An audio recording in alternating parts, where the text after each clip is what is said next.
Put yourself in the shoes of an undecided voter who says, I don't have a job, I can't pay my bills. My life isn't better. My life isn't better under President Obama. Why should that person vote for you? Look, I hear from folks all the time who are still struggling. Even if they have a job, they are still having a tough time paying the bills. Their home may be underwater because the housing bubble burst. They're still worried about saving for their retirement. And so I'm the first one to say that we're not where we need to be. What I'd say to that voter, though, is who's more likely to fight for middle-class families to make sure that they've got long-term security?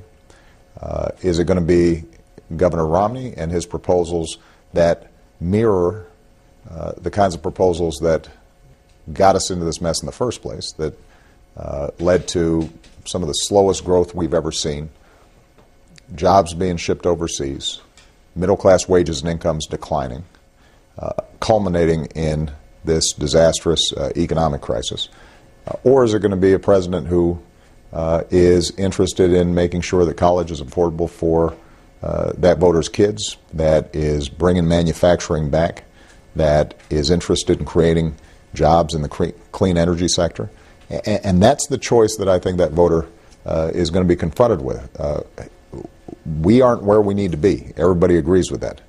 But Governor Romney's policies would make things worse for middle-class families and offer no prospect for long-term opportunity for those striving to get into the middle class.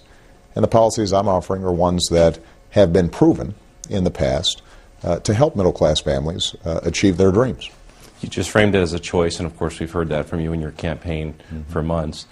But what about the person who basically says, I gave him a chance, I hired him, I'm not happy, I might fire him? I mean, don't people make decisions that way and then decide, let's give the new guy a chance? If they saw Governor Romney offering serious proposals that offered some sort of concrete ways in which middle-class families would be helped, then I could understand them thinking about that choice. But that's not what's happening. Let's be very concrete about a problem that we all agree needs to be resolved, and that is the deficit and the debt. Now, this didn't happen overnight. It happened because we had tax cuts that weren't paid for, 2 wars fought on a credit card, and then a massive economic crisis. What I've said is, let's reduce our deficit and debt in a balanced, sensible way. Let's make sure that 98% of families, folks making $250,000 a year or less, aren't seeing their taxes, their income taxes go up a single dime next year. And I've said to the Republicans, I'm ready to sign that bill tomorrow. Governor Romney's approach is to cut taxes, $5 trillion, but because so much of the benefit goes to wealthy individuals, independent analysts say that's going to cost middle-class families an extra $2,000 in tax burden. So you've got a very clear choice for that voter.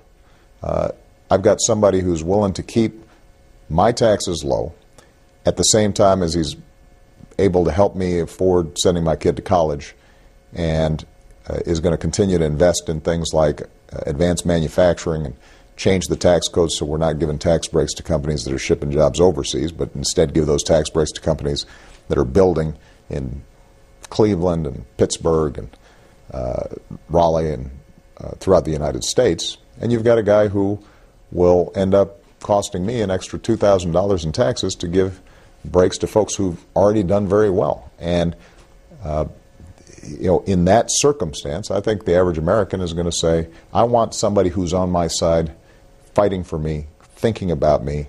It doesn't mean that folks are going to be satisfied with the pace that we're on. People are going to want to see it accelerated, and frankly, we would be in a stronger position if the proposal I put forward almost a year ago that had provided help to states to rehire teachers and firefighters and police officers and put construction workers back to work rebuilding our roads and our bridges. If those proposals had been put in place, we'd have an estimated additional 1 million jobs. And the problem we've got right now is you've got a Republican Congress that is closely aligned with Governor Romney's perspective that is blocking some of the progress that we could be making.